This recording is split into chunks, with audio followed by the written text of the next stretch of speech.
Tenemos el privilegio de entrevistar a Sergio Sinay para compartir sobre un libro flamante, Conectados al Vacío. Bienvenido, Sergio, a nuestro programa. Al contrario, Carlos, es un gusto para mí estar otra vez aquí. ¿Qué es Conectados al Vacío?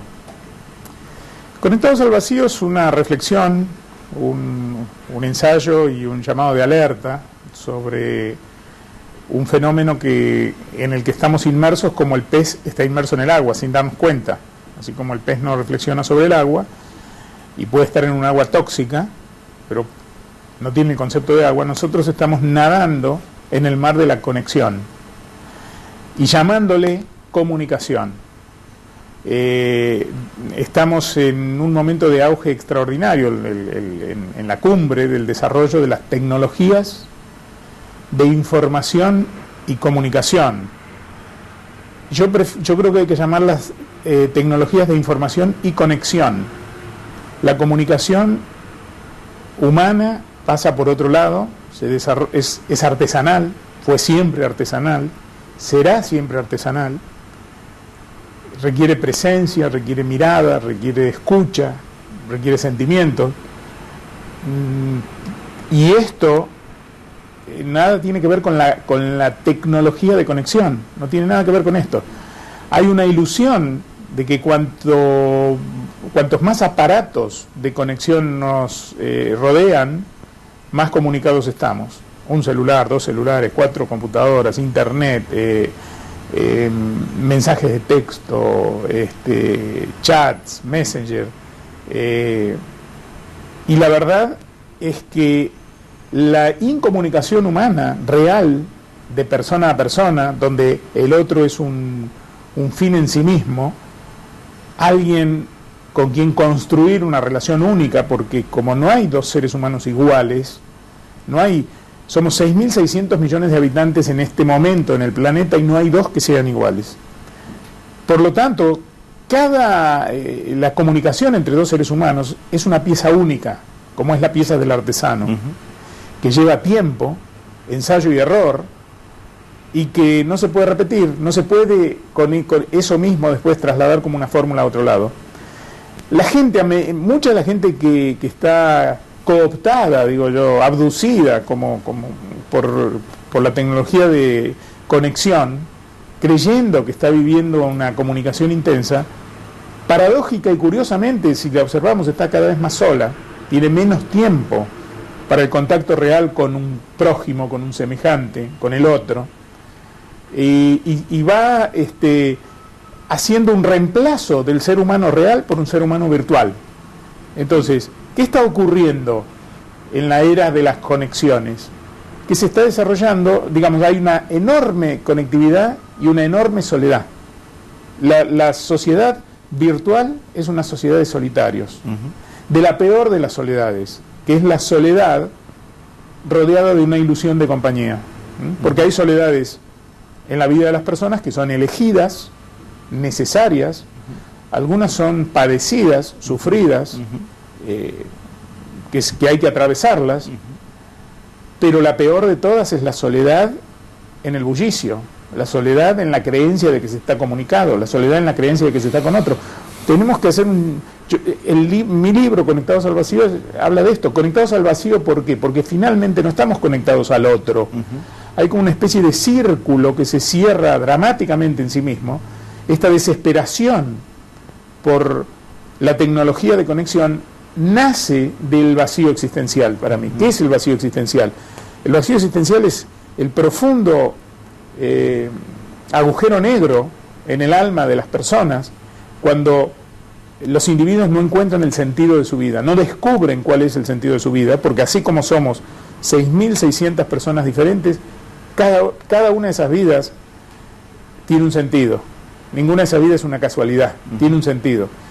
El descubrimiento de ese sentido es la tarea de la vida, justamente. Y mientras, si el final de la vida nos encuentra trabajando en eso, habrá sido una vida con sentido, habrá sido una vida que valió la pena vivir. Ahora bien, cuando nos desconectamos de esta búsqueda, lo que aparece es la angustia. Uno puede, y ese agujero se empieza a llenar de bienes materiales, consumo, drogas, sustancias, ilusiones, discursos. Uno desde muchos lugares empieza a recibir promesas de que hay algo que va a llenar ese vacío existencial. No se llena, no se llena, no se llena. Y la última gran promesa es que lo que yo no hago para comunicarme con otros puede hacerlo mágicamente la tecnología. Y yo me puedo quedar encerrado y desde ahí generar la ilusión de comunicación. Entonces, ¿a qué me termino comunicando finalmente? A la evidencia de mi propio vacío. Porque 10.000, 20.000 amigos en Facebook, ¿qué son? ¿Querés ser mi amigo en Facebook? Recibe uno en su correo todos los días 1, 10, 20 invitaciones de este tipo de personas desconocidas además. ¿Querés ser mi amigo en Facebook? La amistad es una construcción de dos personas que invierten tiempo, expectativas, emociones, se tienen que trasladar, tienen que hacer opciones, prioridades. Hoy me quiero encontrar con Carlos, porque con Carlos estamos desarrollando una relación, nos estamos conociendo, estamos construyendo un vínculo. Entonces, ¿qué es lo que voy a dejar para tener ese tiempo? El tiempo de estar con él, de trasladarme hasta el punto donde nos vamos a encontrar y de conversar, intercambiar palabras, miradas, escucha, temperatura emocional. Esto no se hace con un doble clic del mouse. Otra cosa que provoca esta ilusión de conexión es la ilusión de que se puede eliminar, gracias a la conectividad, se puede eliminar el tiempo y el espacio. Si yo tengo la ilusión, o virtualmente puedo estar en este momento en Australia, en Nueva Zelanda o en Alaska, porque con un doble clic del mouse me conecté con alguien que está ahí, entonces ya el espacio ya no es más algo a transitar, no existe. Pero si además lo puedo lograr con un doble clic del mouse, sin espera, porque además lo que va generando esta tecnología es una enorme ansiedad, porque si al segundo clic del mouse el otro no aparece, o la realidad que estoy buscando no aparece, se genera, hay una imposibilidad de esperar, de respetar los procesos, de aguardar a la aparición del otro o de aquello que vamos buscando. Entonces, no, con el doble clic del mouse yo ya tengo que estar en Alaska y ya tengo que estar con mi amigo Carlos de Alaska y ya tenemos que... Y además la comunicación tiene que ser rápida, para lo cual vamos a abreviar las palabras y vamos a ir desconstruyendo el idioma que costó, el lenguaje que costó 5.000 años a la humanidad construir. Yo quería hablar un segundito. Sí. Existe una fascinación, lo que Santiago Covadros llama la tecnolatría, como una vaca sagrada. Las tecnologías lo resolverán todo. Y los que no tienen mucha inclinación a las nuevas tecnologías son vividos como analfabetos informáticos, como una minusvalía de alguien que está fuera de esta nueva tendencia, la modernidad, la actualización, la jerga, los códigos, las palabras. Casi como que las tecnologías no permiten crítica u observación. Cuando vos decías la palabra lenguaje, cuando hablabas de la comunicación, pensaba que Internet, Facebook, son visuales, pero no son audiovisuales, son mudas. Yo en la palabra, en el logos de Freud a la fecha, el logos bíblico, el verbo se hizo carne, puedo entender los matices en la voz, en la emocionalidad, en la alegría, en la tristeza. Todo esto el mutismo tecnológico lo elimina. Elimina, claro, la textura, la temperatura emocional, la modulación, elimina el silencio, el pensar, quedarse pensando, me quedé pensando lo que dijiste, y no te desesperaste, cuando estamos los dos sentados acá, no te desespera mi silencio, porque ves que no me he ido, que estoy pensando, y que además lo que no te estoy diciendo con la palabra, quizás, lo está diciendo mi mirada. Y entonces después mi respuesta, o sea, vamos construyendo un diálogo que es un puente. Decía Martin Buber, gran filósofo existencialista, que los diálogos se construyen entre yo y un tú. Y que un yo y un tú, que la palabra, que yo-tú es una sola palabra, la llamaba la palabra primordial, y es una palabra única, y es la palabra fundadora de la existencia humana, porque es la construcción de un puente entre un yo y un tú. Cuando digo yo, inmediatamente te conviertes en mi tú, pero inmediatamente también me convierto en el tú de tu yo. Claro. No hay forma de decir tú sin decir yo. Pero decía Buber que hay otra forma, que es cuando habla uno solo. Entonces es un yo-él, y ese es un monólogo. Y lo que ofrece la tecnología de conexión es el monólogo, porque no sé qué dice el otro, solamente importa lo que digo yo. Es más, en Facebook o en todas estas salas virtuales de encuentro, cada uno entra con una identidad falsa, porque aunque diga mi nombre verdadero, lo que digo de mí es lo que yo creo que el otro quiere escuchar, y lo que si yo digo le va a permitir al otro aceptarme. Entonces, todos son maravillosos en su presentación, todos son divertidos, todos son personas que les gusta divertirse, que han viajado mucho, que hacen esto, todos muestran sus perfiles luminosos y maravillosos. Cuando la mayoría de las veces, cuando se produce finalmente a veces el encuentro real, bueno, ahora vamos a encontrarnos cara a cara, ¿qué viene? La desilusión, porque eran fantasmas los que estaban comunicados, el fantasma de la ilusión de lo que cada uno quisiera ser y no es. Y en las citas amorosas, particularmente, nos conocimos vía internet. ¡Ay! No, se producen también desilusiones muy marcadas. Sí, como también siempre va a aparecer alguien, de hecho aparece, que dice, pero yo tengo un amigo, un hermano, un coso, que conoció a su pareja gracias a internet, se casaron hace 2 años y acaba de nacer su primer hijo. Lo cual es real, porque finalmente los seres humanos nos conocemos en todos lados. Seguro. También nos podemos conocer en internet, Obviamente, no. Obviamente. Pero no es que solo ahí.